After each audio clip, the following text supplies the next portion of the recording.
Mmm, coffee. At night, it's always good for the soul.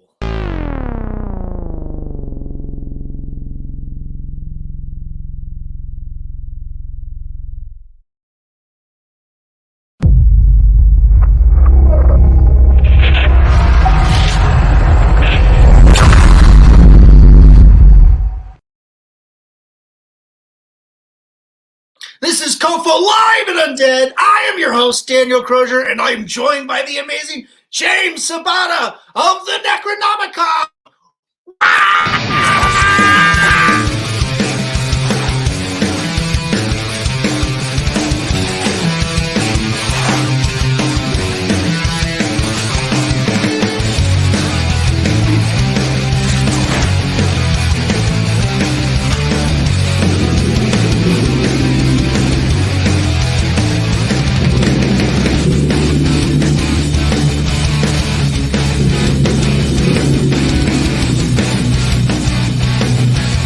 You write something on my face.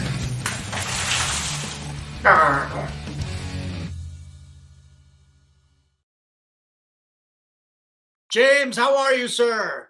Doing well. Yourself? Not too bad, not too shabby. Things are starting to warm up here in Colorado. How about you?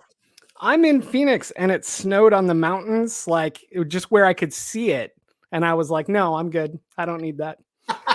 and yeah, so it was I think it was 39 this morning. And I talked to my son who lives in Fargo, North Dakota, and he was like, no, you don't get to call it cold. So I'm fine, Oh, nice. Wow, yeah. I think the West Coast got a few inches of snow, it sounds like. Yeah. Yeah, normally we're getting it, and certainly Fargo usually gets it a lot. Oh yeah. One time he called me and it was colder in Fargo than it was on Mars. And I was like, I don't really have anything to compare that, but that sounds crazy, so I'll buy it. Yeah, is that like negative 70 degrees or negative 75? Yeah, it was something like that. It was something crazy. Yeah. Man, that's insane. Yeah, back in December we had like a wind chill of negative 50 in some areas in Colorado. And oh my. Yeah, I think I was out there for like about 5 seconds. That was 5 seconds too long. Yeah. Yeah, I grew up in Nebraska and then, I moved here to get away from snow. So yeah, I don't miss it. James, it's following you. It has found you. It sounds like it's attacking everybody. So yeah, it's true. That's true. Yeah. I mean, yeah, when you got LA under blizzard warning. So weird. Yeah, so weird. So, James, hey, it's great to have you on. It's great to meet you. You and your partners have this amazing podcast reviewing movies, and you guys are all writers. Tell us a little bit about yourself, where you come from, and how you got into writing and podcasting. Yeah, sure. So I'm a horror author, screenwriter, editor, podcaster, just everything. Just still making absolutely no money, so that's working out great. And staying true to my roots. Yeah. And then I'm also the founder and director of Spirited Giving, which is a pop-up horror themed fundraiser. In May of last year, we did it at the Stanley Hotel, and we raised almost $10,000 for a local volunteer fire department. Cool. So yeah, that's cool. And then this year it will be in Louisville, Kentucky, which I've inevitably said wrong because if you don't live there, you can't say it correctly. And that'll be October 19th. We'll have some horror authors doing readings and some other great stuff and raising some cash for local libraries. Wow, that's awesome. Yeah. As far as how I got into writing, I really don't remember. Like as far back as I can remember, I was that kid in the neighborhood that like forced my friends to put on plays and like all I wanted to do was make movies and comic books and stuff. I still haven't made a comic book, but I've made short films and been hired to write a feature and released, 4 or 5 books. I don't keep track. They're just like children to me. Just they're out now. No, I'm kidding. Go out to the road. That's right. Get out of here. That's the No, safest thing. You're resilient. But yeah, so I really don't remember. But as far as like professionally, one day I gave a short story to a friend and they were like, "Hey, you got to publish this." And I thought that was nuts, and then it got published. It's still one of my favorites. It's called Gossip Hounds of Sherrytown. It's Nice. about a mortician whose family dies, and he basically kills another family to take their place in the graves so that the town won't question it. But which makes no sense because who's digging up these graves? But yeah, so that was my first, and then it just kind of kept going. Cool. I mostly self-publish my own stuff because I'm very impatient and can't wait a year and a half to 5 years to get it on the shelf. But that's cool. Well, doing self-publishing too, like you're marketing, you're doing all that. Is it like on Amazon, or how do you go about doing that? Yeah, I mean, they're all on Amazon. That's usually where I start just because the process is easy. And also I just really like buying rich people rockets. So whatever I can do to help with that, but yeah. Well, William Shatner needs to go someplace, right? Exactly. Yeah. But yeah, so then there's other sites like Lulu or Ingram Spark, and when you self-publish there, it can go in Barnes and Noble or libraries or different stuff like that as well. So yeah, they're all over. That's cool. On like Lulu, going through the library, does that still have to go through like some kind of juried or board process, with getting in libraries, or is that just do you have to even deal with that? I'm actually not sure how that part works. If it does, they deal with all of it. So okay. Cool. Yeah, I'm not positive, but easy peasy for you. Yeah, exactly. That's the key, Yeah. Yeah. That's whatever makes it easier. Yeah, and who gives a shit about putting more money in some rich man's cock rocket to get to the moon, right? Well, I keep thinking like one of these rockets has to go wrong, right? So then Oh wait, did I say that? What I meant was no, so no, please don't. But yeah, I don't know. And then podcasting, we started doing cons, and we always have a huge turnout at our panels. Right. We do some educational ones, like we do horror as social commentary, which will bring me back to the podcast in a second.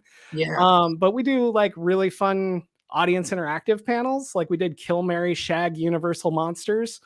So like we give you Frankenstein and you have to say why you would marry him, kill him, or fuck the hell out of him, Right. And we used to give you like the 3 choices, like the way you play the game, and that went pretty well. But then one day we realized that if we just gave you one choice and then let the audience come to the microphone and defend their reason, then we just became judges, and it was way funnier and really crazy.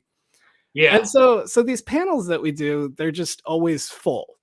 And that's not to just be cocky. It's such a power rush. It's like, oh, people care what we say. And my podcast partner, Donald Guillory, and I, we were doing like advanced screenings of movies, and we would literally just go to Dave and Buster's afterwards and talk about the movie and talk about the social commentary. And one day we were like, why are we not recording this and making millions of dollars? And we got half of that right. We record. We do not have the millions of dollars, but we did just pass 1 million downloads, and that's pretty good too. So yeah, that's awesome. Yeah, I caught that episode today, as I mentioned before we went live. Yeah. And then the episode where you guys were reviewing Nope, and talking about the social commentary on that.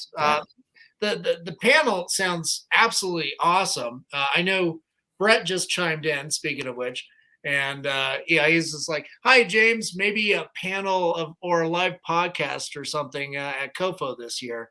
So that might be something that we can make that happen. Yeah, that would be a lot of fun, because what you just described, that would be hilarious, and nothing's more fun than passing judgment over your audience. Yeah, and it's also just, I'm really starting to lean into like audience participation panels. I was doing like 15 cons a year before the pandemic. And even if you don't do as many as me, everybody knows you kind of get sick of just sitting there listening to people. It's one thing if it's Jeff Goldblum and he's telling Jeff Goldblum stories. Right. It's another if it's me telling you why a movie's good. That gets Right. boring. And so I've just become a real fan of incorporating the audience as much as possible because it's a better energy. Everybody has a great time. And I don't know, man, I'm having so much more fun at cons doing that than when we were just, Yeah. you know.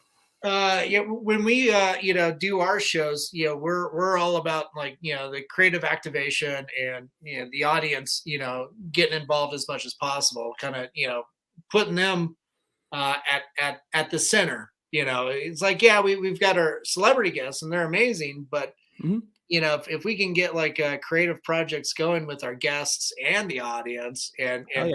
make something, even if Yes. it's like a moment in time or some type of encapsulated project, all the more better. And I think everybody leaves a little bit feeling more fulfilled and hopefully making new friends, right? Definitely. And like, we just want audience members to talk about the great time they had versus what'd you do all day? I sat in a chair and listened to people, which is Right, okay, right. but yeah, Yeah, you know. yeah. It's yeah. For me, I'm more like Mr. Hop in there, participate, Yep. and and yeah, that's yeah. For me, that's so much more fun. I figured, it's probably the same for a lot of people. I would think so. Yeah. Yeah. Another one we do is horror authors against humanity, which is cards Ooh, against humanity, great. except we make the cards. So they're somehow even worse than what you get from cards against humanity. And then all horror themed. Yeah, So yeah. yeah. With that, can you give us like an example of like a card that somebody would pull that's Sure. worse?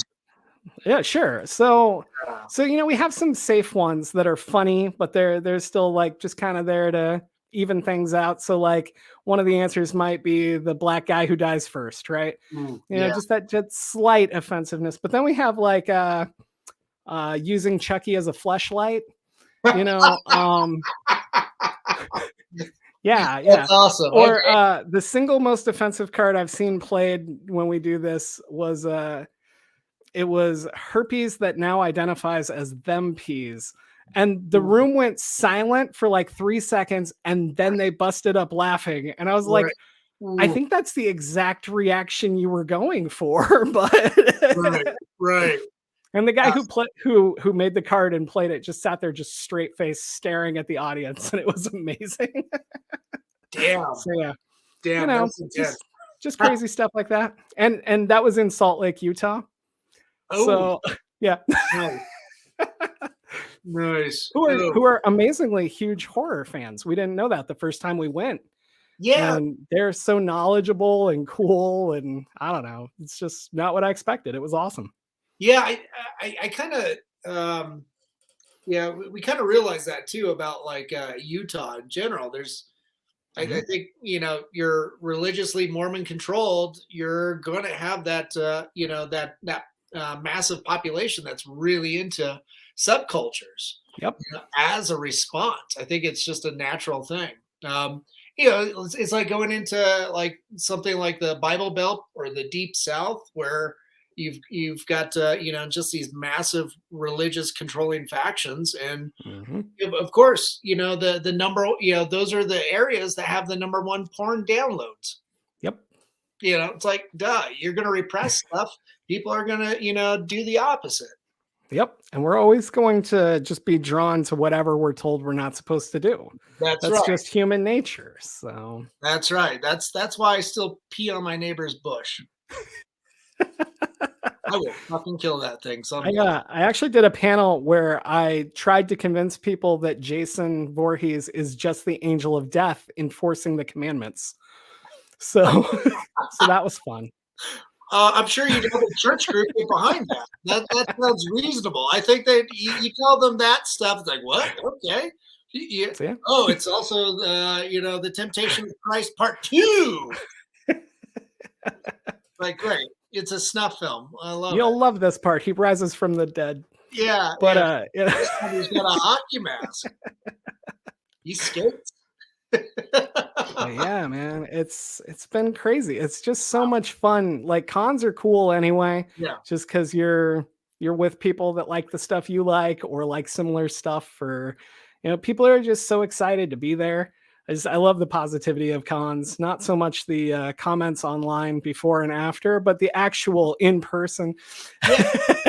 Yeah. Well, So yeah. going to the horror conventions, like, the people in person, right, Mhm. are so much more endearing and engaging, and they're fans. They want to have a good time, but Yep. they're also incredibly supportive, and Yes. so open minded and so open to. I don't get that same sensation when I go to a Comic Con, and Yeah. so many of my listeners and YouTube watchers, I guess, have heard me kind of chime in about this. It's like the Comic Cons, it's hot or cold, and it doesn't matter the size of the convention. You can go to a small one and Yeah. it's going to be cold, and then you can go to, like, out here, Denver Comic Con, or I guess it's called Fan Expo now. Yep. It's pretty lukewarm. And it's loud and obnoxious, and it's like, man, if I wanted to do that, I just go to San Diego Comic Con, because it's just loud and it's bright colors, coming Oh at yeah. you, trying to kill you anyway. But the horror shows are just so much sweeter, more endearing. People come Oh up yeah. to the table, like, yeah, if you're a writer and a novelist, they're like, "What are you doing? Tell me all about it. I'm interested." And it's yeah, not all of them are gonna buy your thing, but they want to hear about it.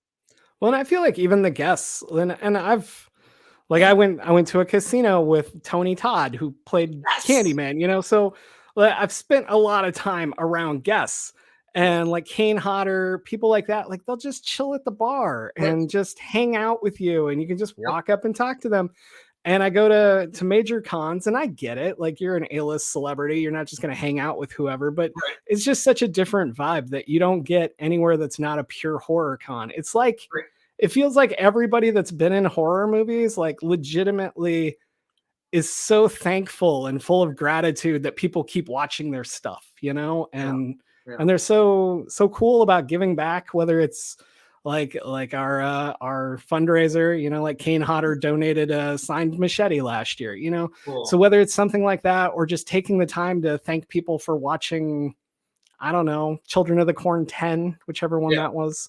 But Yeah. yeah, like I don't know, it's just a totally different vibe, like you said. So Right. Yeah, very much so. Yeah. Yeah. A lot of the celebrities, even like celebrity writers, the comic book creators, you name it. Every facet of that, it just seems like so much more approachable. mhm. Um, and like, even like, with, like, horror board games and role playing Oh games, yeah. and video games. Again, same thing. It's just, I think it's something about the genre. I also find that the genre itself is just so accessible, for everybody. Yeah. Even the layperson, and it's always an entry point for anything pop culture related, um, Mhm. and a great conversation starter, great icebreaker. But it's yeah, I think it's funny that it's still, even as accessible as everything is, still like that kind of looked down upon medium. Yet 20 years from now, you're going to be talking about this horror movie that was made this year that came out next month, versus the Oscar darling that swept up all the awards, Yep. went to Sundance, went to Cannes. you know yeah, that was an amazing film, but nobody talks about it now. Yep.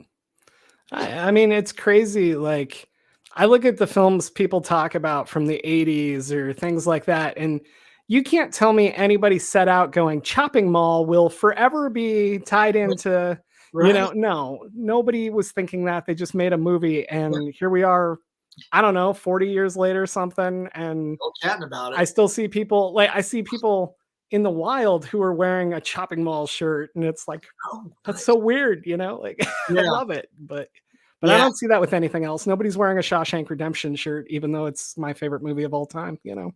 So, Yeah. Well, I did yesterday. You missed well, it. damn it. Yeah. Sorry. See? And I was originally scheduled for yesterday. Damn it. I was so close. I know. If you were only here, you would have seen Tim Robbins all over my chest. busting out like the alien, but then both arms in the air. Yeah, yeah. It's like, that's a little Jacob's laddering, happening on my tummy. That sounds awful. Yeah. I have that effect on people. Oh, good. Yeah, that's good. You might have the effect, but I am the result. Well, there you go. Yeah, James, with the podcast, you guys are, you met up, I think, over, doing horror conventions, and you and your partners, live in Arizona and Mississippi. What was the convention that you guys ultimately met up on? Yeah, so my podcast partner Don, Yeah. he used to live here in Phoenix, so we were at Phoenix Comic-Con. It was at the time. Okay. Then it became like Comic Fest, and now it's Fan Fusion. I think, I don't know. I feel like every couple of years the name changes. Yeah. But yeah, so we were here, and I was working in guest relations at the time, so like taking care of celebrities and stuff like that. And we were doing a crossover event with the Arizona Diamondbacks.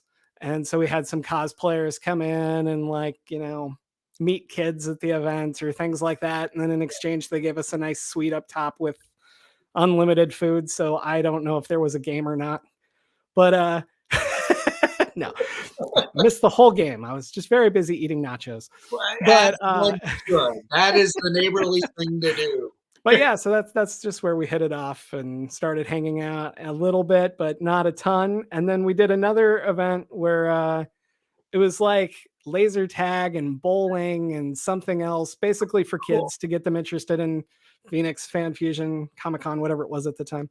Yeah. And we were playing laser tag and both being shot by this group of kids. So we started teaming up, and then I guess we just stayed a team after that. So nice. We went to war togetger. No. Yeah, that's where people bond the most. They also get PTSD, unfortunately, but yeah, no, that's cool. Was that after a couple of scenarios like that? Was that when you guys like, hey, we should do a podcast where we're interesting, talkers that talk about film and write a lot?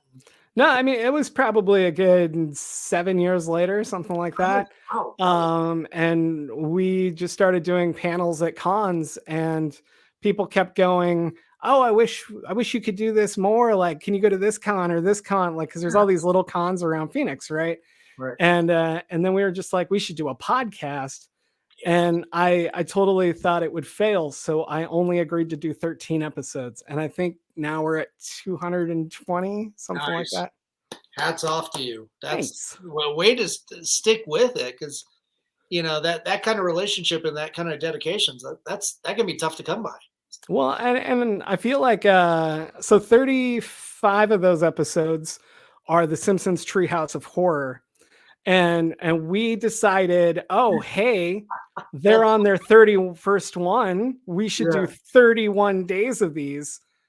And oh my God, if anything was going to break up podcasting partners or friends, don't do something for 31 days straight together. Because, oh my God, especially when it's not good. Like the Simpsons Treehouse of Horror, when you look back at it at my age, I don't know how old you are, but I'm 45.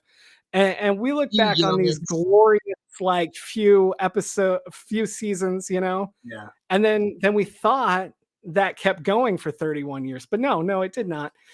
And so these Treehouse episodes got really, really just boring and terrible, and we had nothing to talk about. And I think we were on the verge of all killing each other. And then they suddenly got good again, and we were like, oh, okay, things are fine. And then we kept going. But I feel like that's the kind of thing that could break up a podcasting group. So I have a feeling Simpsons in general could probably, break up. They're at times, they're kind of the Yoko Ono of popular television. But as far as like Simpsons goes, like come episode 7 after that, I kind of just tuned out. It's just storylines just kind of started repeating themselves. And it's not just the Simpsons, but you get that with like certainly Family Guy. Like Oh yeah. after the first season, after they finally got renewed, you know, I was bored again. You know, it's just like, Yep. you know. Then I went to Family or American Dad for 2 seasons. It's like, oh yeah, it's the same creator. Why did I expect anything new? But And even Futurama kind of does that. It's good for a while, and then it hits this really boring part, and then there's some good stuff. But it's I weird. think they've to me they've got a little bit better shelf life, and I think they just got renewed yet again Oh wow. for I don't know if it's another run on Hulu or another platform. I don't know. I'll probably watch a few episodes and then fade out because my ADD is just too bad. Yep. I know Yeah, that feeling. yeah. But so oh, LS Strange just said also South Park. I Oh yeah. Yeah, I think South Park is the exception for me. Even when it's bad, it's still good for me. That's one I have no problem beating myself up over. And like there was that the presidential season where there was the 2016 election or whatever, and God, that was such a terrible season. But I stuck through it, and it still had its rewards. But I have this theory with South Park yeah, that like because of the way they make animation versus everyone else, they right, can stay topical. yeah, And the jokes aren't from a year and a half ago, right, or with the Simpsons, they're not from 10 years ago. yep. But yeah, so it feels better, and I feel like it doesn't wear off as quickly at all. No, it's yeah. They're able to keep it pretty fresh. I mean, hell, if you can knock out a whole episode in a week, good God. It's But crazy. Yeah. yeah, I'd imagine they have incredibly high turnover, because of that. I guess it's I hate to say this, but I guess that's fine because the quality of the show I think is a little bit higher than because they're topical. But Yep. anyway, um, yeah, before we went live, we were talking about Mhm. your love of the Pablo Escobar Oh and yeah. the We're gonna whole answer Brett's question here. Yeah. yeah. Let me bring that up. So, well, Brett set this up pretty nicely. Wow. What's crazy is I watched Shawshank last night for the first time. Yes, it was outstanding. What's your newest fave? Spell that out, Brett. Come on, favorite. When I say Proper favorite, grammar. I sound No. stupid. And I got to read these out loud because anyway, it helps with my literacy. Um, but yeah, we were talking about obviously Pablo Escobar, and hopefully that sets it up for the audience a little bit. Oh yeah, man. Like w- I- the best way I can explain this is I love campy. Yeah, I love utterly insane kills. I love creature features. yes, And I any of my books, if you look at them, they come down to ridiculous premise with deeper thought, right? And I don't know that Cocaine Bear delivers on the deeper thought part, but that's just where I am. That's what I'm looking for. So right, when you give me a bear on cocaine randomly killing people, I'm in. And I don't think this ruins the movie in any way, but it just goes after people that like have coke on them, like if somebody handled the package and it sprays them, right? So like right. it even made sense for a creature feature, which is unheard of. And but it's such a ball of laughs. I was dying at everything. Nice. uh I don't think I stopped laughing the whole movie, even when no one else in the theater was laughing. So Cocaine Bear is definitely my favorite of the newest films I've seen. Cool, Yeah. cool. That's awesome. Um, yeah, with that, you mentioned you like campy films and stuff like horror comedies, that sort of thing. Past that, like obviously that's on everybody's zeitgeist because that's the new thing that came out.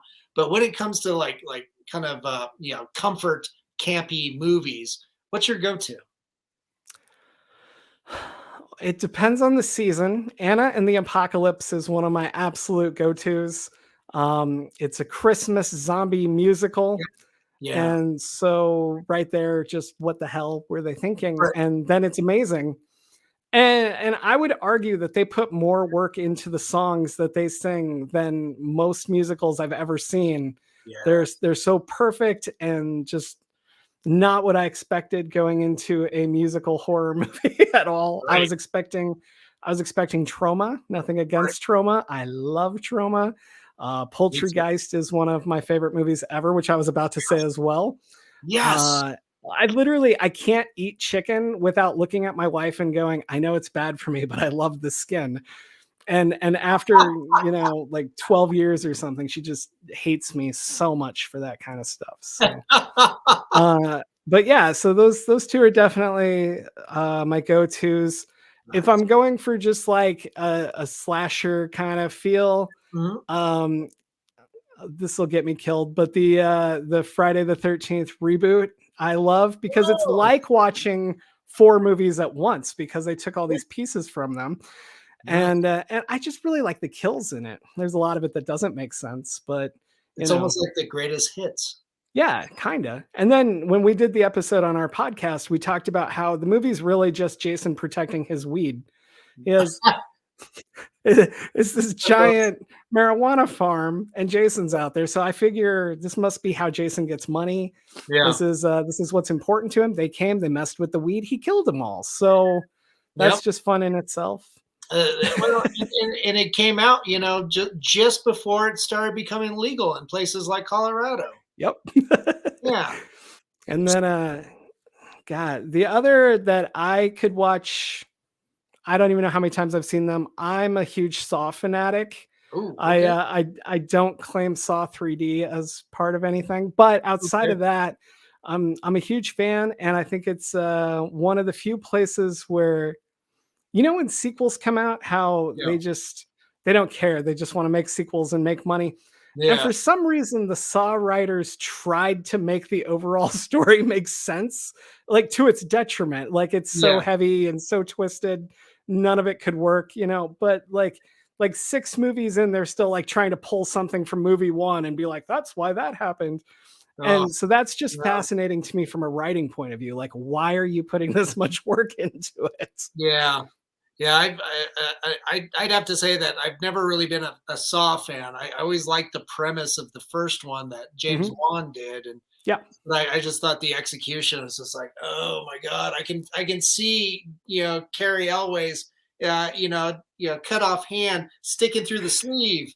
It's like you can see the knuckle imprint. It's like, come on, guys. Like I get that you had a small budget and you have to use, probably like the first take, but couldn't you have gotten a second take? So Yes, I uh, always wonder about that. I don't know. yeah, it was like, yeah, I guess all the money went into the named actors as opposed to, the approach. But yeah, oh well. I digress. Yeah, you mentioned too that with your books coming out, you're working off camera. You were mentioning that you're currently editing a collection of short stories, uh, Yeah. all written by you, right? Yes. Yes. Yeah. Nice. Yeah. Can you tell us a little bit about that and what we can expect? Yeah. So this is 13 short stories that have literally nothing to do with each other. One of them I'm not even sure is horror adjacent, let alone horror. Oh. They're just like the stories that I've written that I love. Hmm. And so even though there's no like comprehensive anything to it, I really wanted to put them out. And also I wanted something at con because it's really hard. Like people are like, "Oh, what have you written?" And you tell them about a short story or whatever, and I don't have it with me. I can't print it out for you here. Yeah. So it was like an easy way to put it all together.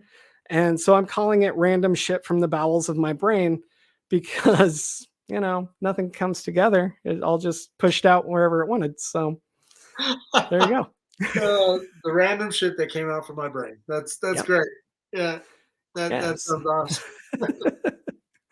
Yeah, another way of James Sabata presents the random shit. Pretty much. That's that should be pretty awesome. When can people expect to pick that up from you? I'm hoping to have it out in July. Okay. I'm not quite sure we'll make that, but probably Yeah. July or August. Nice. Yeah. Earlier, you were showcasing or trying to showcase your cover for Fat Camp. Um, yeah. Can you tell us a little bit about that book? Yeah, so Fat Camp came out in 2018. It was my first novel. Sweet. Um, it's basically a fit camp for overweight teenage boys Mhm. and a crazed maniac going around slaughtering them all. On the one hand, it's exactly what I was talking about earlier. It's a ridiculous setting with a way deeper story, and it's a lot about grief and just everything you carry with you, your emotional baggage on top of lack of confidence or whatever else. And so yeah, it's in a fit camp for overweight teenage boys, but it's a lot about grief and that kind of stuff. But then the other side of that is it's also just straight 80s B movies that I loved. So like we still do like running boob jiggle scenes. They're just very different because they're boys. Group shower scenes don't have the same appeal apparently, Right. but so, so yeah, it's crazy. There's some decent kills. So Yeah. That sounds pretty interesting that you were able to interject or insert like some of those like 80s horror tropes. oh yeah.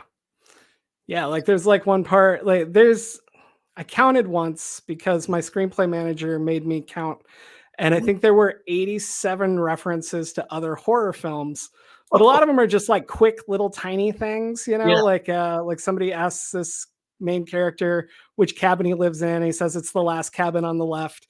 Just like these like little quick one-liners.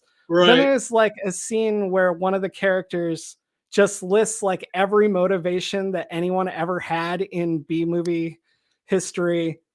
And it's so ridiculous because somebody's like, why is the killer doing this? And he's like, oh, well, here's some possible reasons.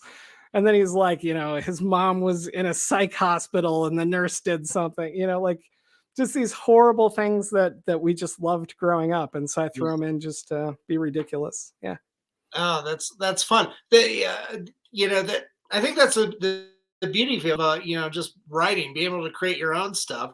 You throw in the stuff that you love and the stuff that you also haven't seen. Um, Mhm. I can't think of I can't think of a horror movie that has occurred at a fat camp, but it seems like an obvious choice. It kind of does. Yeah. I thought it was weird. I've heard of one other person that was working on a story like it, but never finished it. So Hmm. I think I want to say there's a short story, but it's more like real grief and real trauma, and Right. it's a woman like dealing with having to be there and her feelings and that kind of stuff. And I really wanted to walk the line more of just how I was growing up because I was overweight and I was picked on all the time. And Yeah. you develop that I'll make fun of myself, or you just learn to live with it, or you also realize that momentum is important, and when a big guy runs into you it hurts. So Yeah. so just using all of that and then kind of making fun of it and kind of, I don't know, Right. just wanting to Right. sucker people in to where they thought it was ridiculous and easy, and then they had to deal with the grief stuff instead, you Yeah. know? With writing a book like that and dealing with grief, yeah, did you as the writer kind of find it also like therapeutic for yourself? Oh yeah. My buddy Vincent Vanacava is a writer, and he's so sick of hearing me say this, but Mm. everything I write is therapy. Okay. I'm not a person that can just crank out a book to have a new book this week. I'm not. Yeah. I'm not the guy who even releases something every year because everything I write is therapy on some level for me. Okay. Fat Camp is probably the biggest because I was overweight growing up. I was picked on, and he's dealing with the death of his father. And my dad died when I was 23, you know, like, so I'm like 5 years older than the main character, but it's all very intertwined, and it really helped me a lot. Nice. Another one of my books, the most recent release, is called Who Dunner, and it is a raunchy murder mystery where the main character, it's a college, and the Yeah. main character hooks up with like the most promiscuous woman on campus, Okay. and soon after that she's dead, so he thinks he's going to be a suspect, and he Mm. sets out to solve the case, when in reality she slept with everyone in town and everyone wanted to kill her, so he's not on the radar at all, right? But I took some swings at my ex-girlfriend in it, and I'm talking like my last girlfriend before I met my wife, right? Yeah. So I always call them like the last wrong one. Maybe Okay. I'll use that as a title one day. I don't Yeah. know, but I feel like everybody has the last wrong one when they're in a relationship, but whether that lasts or not, and they become the last wrong one. But Right. There's always this, and right? and it was weird, like, before writing this book, I thought about my ex a lot, or I thought about like just different fights we had, or just different stupid shit, right? And I wrote the book, and it was like she was just exercised from my life, like, Oh, okay. and it's not her, you know, it's just like these little, they're literally shots no one else would understand, you know. And I don't know, it's just weird how that works, how just, it's Yeah. like you put it somewhere else, you know. Yeah. And I think It's that's kind of my therapy with my books. Yeah. it's amazing the kind of things that we hang on to, and we um you know we we project on to other people, and yeah, they were probably there during that, and yeah, they probably caused it, but then we just gotta realize, hey, at some point we gotta let this negativity go. We gotta, it's just, it's bad energy to have around. So yeah, I guess that plays more into the therapy of writing, and going through that process and reliving it, and then hopefully it you know it opens up a new perspective, for you, not only as a writer but a human being. I know writing can be kind of therapeutic for me too. Um, but when it's writing comics, it's pretty easy. Okay, this happens, draw that, and then the dialogue and stuff, and it's like, okay, next page. That's usually the extent of it. Very deep shit, very deep shit. It all Yeah, works on some level. yeah, there's no depth to my shallowness. Oh man. But so you've got Fat Camp, and then you've got Who Dunner. Mhm. Um, which one of those is going to be made into the movie first? Probably Fat Camp. Nice. I was gonna say, yeah. I mean, yeah. Of course, we just touched up on that. It's like, yeah, this sounds like this should be a film. I Um, agree. Pay yeah, me. No. yeah. Well, No, I've been talking to a producer for a couple of years. COVID heavily interfered, and I know he doesn't mind me saying this because they're actively looking for people to help fund the movie. cool. So Fat Camps definitely would be a way higher chance of being made. That's awesome. Did you by chance write the screenplay? I I know did. you got some background in that. Yeah, I did. I changed the kills because in the book it was more realistic level. You know, it was like cutting throats and stabbing people and that kind of thing. Yeah. And in the film, I wanted to go for iconic, insane deaths. You know, so Hmm. like one of them, there's a kid that purges, right? And so the killer Mhm. grabs him and puts a toilet snake down his throat, and Oh. then begins to twist. Oh. And so yeah, I want it made just for that scene. Like, even if that's just the scene we make to show Yeah. people to get funding, you know, like, Well, I just want to see that scene. yeah. Yeah. Well, I'm picturing it in my head, and I'm thinking it's like, well, clog, taken care of, and now and then dump water down through them. Oh God. Yeah, Yep. I've got a vivid imagination on that one. It's like, Is your killer by chance just a plumber, in this? He's not, but Yeah. If he you is, know, don't say anything. I don't want you to oh give me. no, I would never say enough to spoil it. But it's funny Right. because the killer always wears a sweatshirt with cut off sleeves. Oh, okay. And that's because I was a New York Jets fan and I wanted Bill Belichick to be the terrible person that he is. And so I modeled the killer after the New England Patriots coach. That's great. That's awesome. The Well, identity doesn't match up. Just that yeah. little, you know. I think in real life, most coaches are probably secretly serial killers. They're certainly sociopaths. It's like it's Exactly. just a couple steps and a few, dead animals away from, going full serial killer. It's like, oh, geez, wow, that's pretty awesome. Yeah, you mentioned too, like before we went live, that you had produced some short films. Can you tell us about those experiences? Yeah. So I wrote the films and then they were bought by the Oh, okay, production companies that made them. cool, Um, so I don't know if they still do it, but Mall of America used to have a horror film fest every year around Halloween. great. And the production company that wanted to make it was in Minneapolis. And he found one of my short stories in Uncle John's bathroom reader.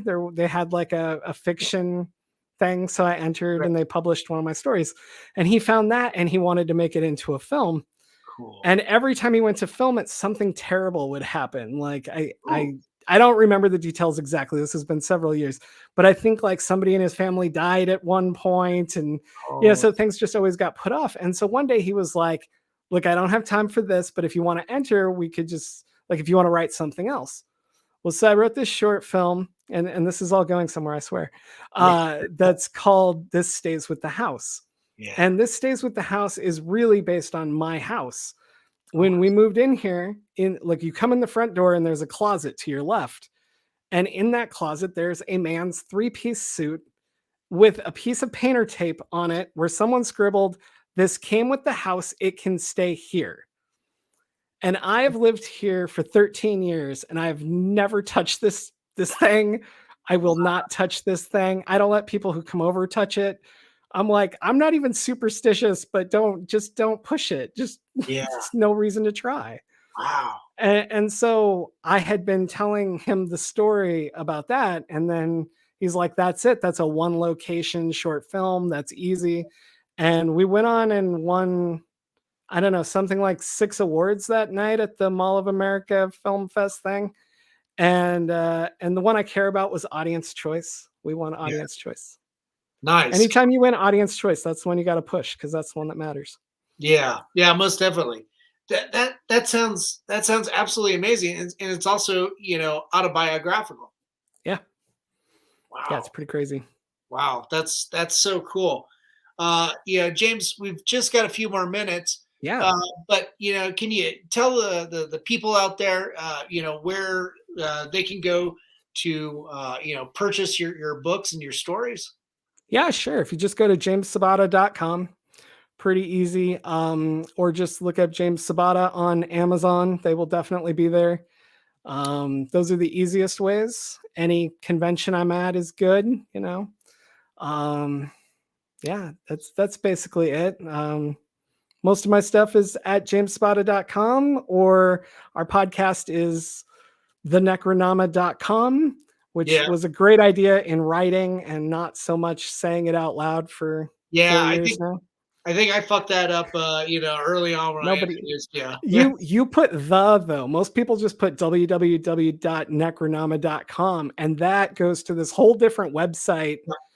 But the guy who owns it doesn't use it. So I tried at one point to buy it from him just so Yeah. that it would, wouldn't sell it to me. No. Yeah. So I don't know what they're doing with it. It's probably very dangerous and you'll be sucked into your screen or something. Well, yeah, at least, right? At least there's some level of interaction, and then you find yourself in this. Oh, it's a real life role playing game. Yep. Great. Yeah, suddenly it turns into Saw. Let's hope not. Yeah, let's hope not. Let's hope not. That never ends well, and it's the writing can be convoluted. Oh, James, it was an absolute pleasure, having you on the show and learning more about you and your work and everything that you do. I greatly appreciate it, and thank you for being so generous with your time. Yeah, absolutely. And I can't wait to come to the con in September. It's going to be awesome. So Yes, yes, it will. It'll be great to see you there. It'll be a lot more fun to have you do a panel where you get to pass judgment on the audience.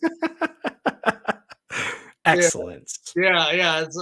Yeah. Will you, have sex or marry Frankenstein's monster? Oh, so the answer to that, if you're ever asked, just definitely have sex with him Yeah. because he can change out his body parts, and you can see how that could work out. So, Wow. Yeah. I hear Velcro is very versatile. oh my, you win this round. Oh, I was just trying to support you, buddy. I wasn't trying to one up you. Oh God. Okay, we're getting dirty. I love it.